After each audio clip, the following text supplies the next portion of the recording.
بسم الله الرحمن الرحیم.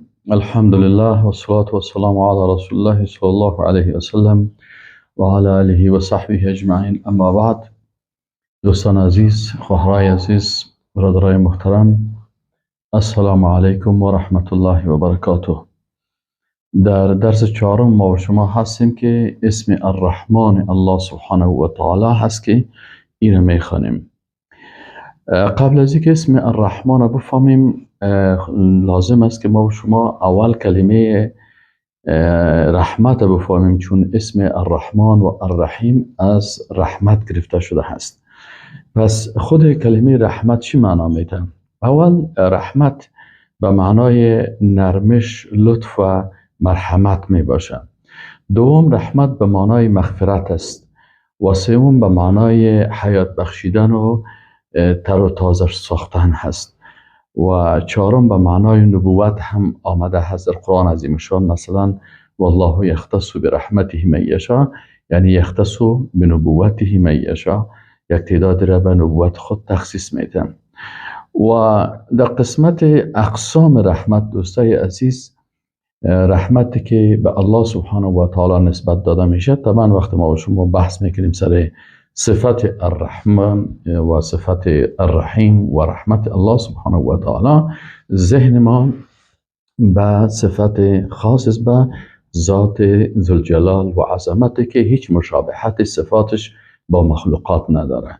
پس صفت رحمت الله سبحانه و تعالی این دو قسم است. یکی صفت رحمت، یعنی صفت ذاتی الله سبحانه و تعالی هست که به ذات الله سبحانه و تعالی تعلق میگیره، که باز دو بخش می باشه: عام که امی رحمت خود برای عموم مردم میرسانه، و خاص که این رحمتش برای مؤمنا هست.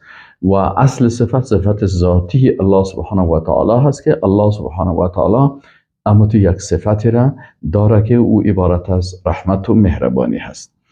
دوم قسم صفت رحمت مخلوق است، یعنی الله سبحانه و تعالی رحمت را خلق کرده که او را برای مخلوقاتش میته. و در حدیث شریف است که رسول الله صلی الله علیه و سلم میگه، حدیث صحیح بخاری است که جعل الله الرحمت 100 جز، امی رحمت را که خلق کرده ای را 100 جز ساخته. و فامسک عنده 99 جزءا، 99 جزء از او را بر خود حفظ کرده که در قیامت باز میته و برای بنده هاش میته. و انزل فی الارض جزءا واحدا، و در زمین یک جزء از او را چی کرده؟ نازل کرده. فمن ذلك الجزء يترحم الخلق، میگه زمین جزء هست که مخلوقات به یکی دیگه رحمت میکنن. خب حالا ما و شما وقتی که میم صفت الرحمن الله سبحانه و تعالی را میخوانیم، رحمان صفت مشبهه و صیغه مبالغه هست، به وزن فعلان. به وزن فعلان است که ای از امی رحمت اشتقاق شده. و رحمان به معنای وسعت هست، دوام است، استمرار از این رحمت است به مخلوقاتش. و هر قدر که کمیت و کیفیت مخلوقات زیاد باشه، برشان این رحمت که عبارت از نعمتهای الله هست برشان میرسه. در تعریف اصطلاحیش علما میگن که الرحمن اسم من اسماء الحسنى. الرحمن که است یک اسم یا یک نام هست از اسماء حسنای الله سبحانه و تعالی، تدل على ان الله سبحانه و تعالی ذو الرحمة الواسعة العامة الشامله، که دلالت میکنه به اینکه الله سبحانه و تعالی دارای رحمت بسیار وسیع و رحمت عام و رحمت شامل است. یهبها لجمیع الخلائق فی الدنیا، که الله سبحانه و تعالی این رحمت خود من حیث یک تحفه برای تمام مخلوقات خود در دنیا میده. وللمؤمنین خاصتا فی الاخره، و برای مؤمنین در آخرت این خاص می باشه. در این تعریف چند نقطه اساسی هست که برای ما و شما اما اسم الرحمن الله سبحانه و تعالی را بسیار خوب معرفی میکنه که ما باید الله را عمیق قسم بشناسیم. اول ای که الرحمن اسمی از اسماء الله الحسنى هست که در قرآن عظیم الشان و احادیث رسول الله صلی الله علیه و سلم ثابت است. دلیلش چی است؟ در قرآن عظیم الشان در سوره حشر آیت 22 الله سبحانه و تعالی می فرماید هو الله الذی لا اله الا هو عالم الغیب و الشهاده هو الرحمن الرحیم. اینجا ببینید که الرحمن و الرحیم دو اسم از اسماء الحسنى الله سبحانه و تعالی هست. دوم دی باید بفهمیم که یعنی اسم الرحمن الله سبحانه و تعالی به چی دلالت میکنه؟ دلالت میکنه به اینکه الله سبحانه و تعالی دارای رحمت بسیار وسیع هست. یعنی رحمت الله سبحانه و تعالی بسیار رحمت بزرگ است. فقل ربکم ذو رحمت واسعه، بگو برشان که الله سبحانه و تعالی دارای رحمت بسیار وسیع هست. سوره انعام آیت 147. دیگه چون رحمان به وزن فعلان آمده است، از این خاطر خود امی صیغه فعلان که است ای به وسعت دلالت میکنه. پس اینجا رحمت الله بسیار وسیع هست که تمام مخلوقات خود در بر میگیره. یعنی الله متعال این رحمت خود برای تمام، یعنی شامل حال تمام مخلوقاتش میشه. سوم العامه، در اینجا در تعریف آمده بود که یعنی این رحمت الله عام است. الحمد لله رب العالمین الرحمن الرحیم. اینجا الله سبحانه و تعالی رب تمام عالمیان است. انسان ها، حیوانات، نباتات، جامدات، مایعات، گازات، تمام مخلوقات که از تمام عالم انس، عالم جن، اینجا عالم باز میگن مثلا عالم ملائکه هست، عالم انس است، عالم جن هست، عالم نبات است، عالم حیوان است. الله سبحانه و تعالی رب تمام از این عالمیان است، الرحمن الرحیم است. یعنی الله سبحانه و تعالی این رحمتش چی است؟ عام است. علامه سعدی میگه التي، یعنی الرحمت التي وسعت كل شيء و عمت كل حی. میگه که این رحمت ازی عام است برای هر زنده جان. این رحمت الله سبحانه و تعالی به شکل عام هست. این نعمت ها به دو شکل می باشد دوستای عزیز. بعض نعمت های الله نعمت ها که به شکل رحمت است، این رحمت الله که به شکل نعمت ها است. بعض نعمت هایش مادی هست. این نعمت های مادی الله سبحانه و تعالی مثلا برای ما و شما قلب داده، چشم داده، زبان داده، دست داده، اعضای بدن داده. متوجه هستین دیگر نعمت هایی که مثلا اکسیژن است، آب است، هوا هست.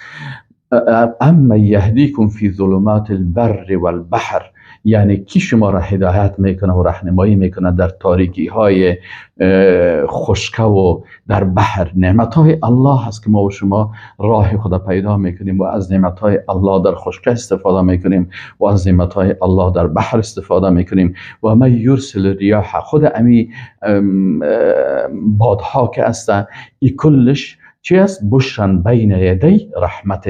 کل از اینا رحمت های الله سبحانه و تعالی هست. متوجه هستین که هر کدام از که وقتی که علما و متخصصین این نعمت ها را دربارش تحقیق میکنن و درباره از این نعمت ها علمای متخصص بحث میکنن، میبینن که مثلا هر کدام از اینا و منفعت بشر نعمت از نعمت های الله هست. این نعمت های مادی هست که و این تعود نعمت الله لا تحصوها، اگر شما یک نعمت الله را هم محاسبه بکنین حساب کردن نمیتونین. دیگه نعمت های معنوی هست که الله متعال بسیار نعمت های معنوی خود برای بنده های خود داده هست. این نعمت های معنوی چی هست؟ نعمت توحید است، نعمت پیغمبران است.